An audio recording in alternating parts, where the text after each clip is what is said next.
লোকে একে আবর্জনা বলবে, কিন্তু আমাদের কাছে এটাই এক ফালি স্বপ্ন। কি জানি ভাই আজ কোথা থেকে কয়েকটা স্প্রাইটের খালি বোতল কুড়িয়ে নিয়ে এসে বলল, দাদা চল এইগুলো নিয়ে আমাদের ফুল গাছের জন্য সুন্দর টব বানিয়ে নিই। আমিও আর দেরি না করে বোতলগুলো কেটে সুন্দর করে ফুটো করে একদম রেডি করে ফেললাম। একটা মধ্যবিত্ত পরিবারের হয়তো শখ মেটানোর মতো দামি টব কেনার সামর্থ্য সবসময় থাকে না, কিন্তু তাই বলে কি আমাদের স্বপ্নগুলো থমকে থাকবে?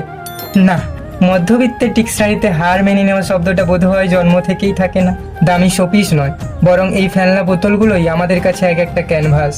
ফুল গাছ এরা কত অদ্ভুত, তাই না? দামি টব হোক বা প্লাস্টিকের বোতল, একটুখানি ভালোবাসা আর মাটি পেলেই এরা হাসি মুখে ডালপালা মেলে দেয়। আর সবশেষে যখন টবগুলো তৈরি হয়ে গেল, মনের ভেতর যে কি অসম্ভব একটা তৃপ্তি কাজ করছিল তা বলে বোঝাতে পারবো না। হ্যাঁ, দেখতে হয়তো অনেকেরই পছন্দ হবে না, কিন্তু বিশ্বাস করো প্লাস্টিকের বোতলের মধ্যেই তো লুকিয়ে আছে মধ্যবিত্তের হার না মানা এক ফালি স্বপ্ন।